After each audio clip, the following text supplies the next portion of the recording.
Oke teman-teman, ketemu lagi di channel Wawan Kusdiawan. Kali ini kita akan membahas tentang tingkat dan generasi bahasa pemrograman.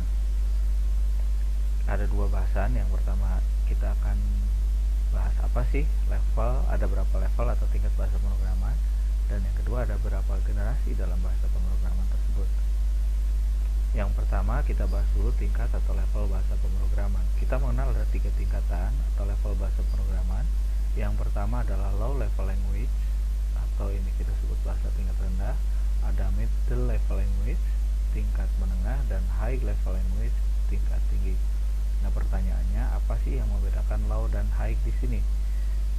Kalau kita melihat bahwa bahasa pemrograman ini sebagai alat komunikasi antara manusia dengan komputer, dalam hal ini mesin, ya, low dan high ini diukur dari kemudahan kita sebagai programmer dalam memahami bahasa tersebut. Jadi semakin mudah bahasa itu kita mengimplementasikannya, berarti masuk kategori high level. Sementara semakin sulit kita memahaminya, mengimplementasikannya, masuk kategori low level, karena dia lebih berorientasi kepada mesin. Nah, ini teman-teman, sekarang kita lihat contohnya apa saja. Kita bahas dulu ada generasi bahasa pemrograman. Kita mengenal ada 5 generasi bahasa pemrograman. Yang pertama itu bahasa mesin, yang kedua bahasa assembler, ini adalah contoh dari low level language ya. Yang ketiga adalah bahasa prosedural atau konvensional, kita mengenal ini middle level language. Dan yang keempat bahasa visual, serta yang terakhir bahasa kecerdasan buatan atau artificial intelligence, ini masuk kategori high level language. Apa sih bahasa mesin itu? Nah, ini bahasa mesin kita ilustrasikan. Jadi bahasa ini muncul ketika pertama kali komputer itu ada. Dulu komputer itu tidak sebesar sekarang yang kita lihat. Jadi kalau dulu komputer itu untuk mengoperasikannya harus berinteraksi langsung dengan mesin tersebut. Jadi pada saat itu komputer itu ukurannya besar, dimiliki secara terbatas. Jadi satu komputer dioperasikan oleh beberapa orang. Kalau sekarang yang terjadi kebalikannya di era ubiquitous ini. Jadi satu orang bisa memegang beberapa perangkat bahkan. Misalnya di kantor kita menghadapi laptop, di meja ada juga PC, kita juga mengoperasikan server misalnya, pegang smartphone dan lain sebagainya. Jadi satu orang justru memegang beberapa perangkat. Nah, kalau dulu satu komputer ini dioperasikan oleh beberapa orang. Dan untuk mengoperasikannya, untuk memberikan instruksinya harus berinteraksi langsung dengan mesin, maka dikenallah sebagai bahasa mesin. Nah, bahasa generasi pertama ini relatif kurang berkembang karena yang memahami bahasa mesin hanya orang yang buat mesin atau orang yang mengoperasikan mesin tersebut. Kemudian muncul bahasa kedua, yaitu yang kita mengenal dengan istilah bahasa assembler. Nah, bahasa assembler ini kalau kita lihat nih ilustrasinya seperti ini, dalam penulisannya itu menggunakan sintaks yang berupa singkatan dikombinasikan dengan alamat register tertentu. Artinya kita harus tahu singkatannya ini apa. Misalnya ADD itu untuk address, move itu untuk move gitu ya, kemudian STO untuk storage dan sebagainya.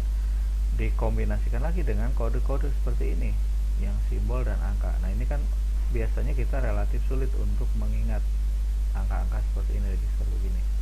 Nah, maka ini juga kita kategorikan sebagai bahasa tingkat low level language ya, bahasa mesin dan bahasa assembler ini. Kemudian muncul bahasa ketiga, yaitu pemrograman prosedural. Ini masuk kategori middle level language, di mana bahasa-bahasa ini kita mengenal ketika sistem operasi DOS ya, seperti misalnya Pascal, Basic, COBOL, Fortran, bahasa C dan sebagainya. Nah, dalam bahasa ini sudah lebih komunikatif. Teman-teman bisa lihat di sini ada write-len. Kalau di Pascal itu ada print, kalau di bahasa C itu ada cout ya. Berarti ini sudah lebih komunikatif nih, mau menampilkan write gitu ya, mau membaca read, jadi lebih komunikatif. Kemudian pada saat berkembangnya bahasa ini, karena di operasi DOS itu semua kita melakukan pengetikan program. Jadi coding itu semua diketik seperti ini, program, users dan sebagainya, ini semua diketik. Nah, pada saat berubah sistem operasi DOS ini ke Windows, yang notabene dalam sistem operasi Windows itu sudah berbasis GUI. Kita lihat ada icon, ya, ada gambar musik, dokumen dan sebagainya. Nah, kita akan sangat keteteran ketika harus menyesuaikan tampilan seperti ini yang penuh warna dan sebagainya dengan membuat program dengan cara seperti ini. Maka akhirnya bermigrasilah bahasa pemrograman prosedural ini ke dalam generasi keempat, yaitu bahasa visual. Yang tadi kita mengenal di sana ada Pascal, visualnya ada DLP. Yang tadi kita mengenal ada Basic, visualnya ada Visual Basic, ya. Ada Turbo Basic. Yang tadi kita mengenal bahasa C, ada Visual C, ada Turbo C, Forlan C, dan seterusnya. Fogbase, ada Visual Foxtrot, dan lain-lain. Nah, dalam bahasa pemrograman visual ini tampilannya lebih menarik, ya, dan kita membuat programnya berbeda dengan tadi di bahasa konvensional. Kalau tadi murni coding, kalau di sini kita pecah nih. Yang pertama ada melakukan desain, ini biasa kita mengenal istilahnya form. Kemudian ada komponen yang kita bisa gunakan untuk mendesain tampilan yang kita kehendaki. Misalnya ada button, ada label, ada teks, dan sebagainya, radio button, dan sebagainya. Nah, pada saat kita mengambil komponen-komponen ini, kontrol yang kita gunakan, itu tidak perlu kode program sama sekali. Kode program dalam pemrograman visual kita perlukan ketika akan melakukan satu operasi. Misalnya tadi kita ambil button nih, buttonnya button simpan atau hitung. Nah, hitungnya itu seperti apa, baru kita berpikir tuh kodenya, jadi lebih mudah.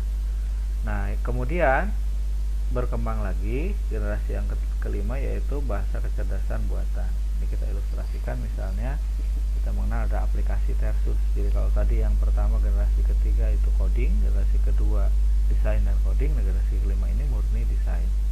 Jadi kita tinggal atur komponen mau seperti apa, bikin tampilannya, kemudian dibikin logiknya seperti ini, tanpa nulis kode program nanti bisa di-run. Ini misalnya ilustrasinya mau membuat aplikasi penjumlahan dua bilangan. Kita letakkan komponen pertama untuk ini, kemudian ini untuk tanda plusnya, kemudian ini untuk input kedua, ini untuk sama dengan, dan ini untuk hasil. Nah, di dalam ini kita masukkan logiknya seperti ini. Jadi nanti nilai X ditambah dengan nilai Y tampilkan pada outputnya di sini pada kondisi on change. Jadi setiap berubah nilai ini berubah, nanti hasil akhirnya juga akan otomatis berubah. Tinggal kita copy ini ke sini, kemudian tinggal dijalankan, bisa diakses dari browser. Nah, ini generasi yang kelima. Nah, mungkin ke depan juga akan terus berkembang, ya, seiring perkembangan zaman.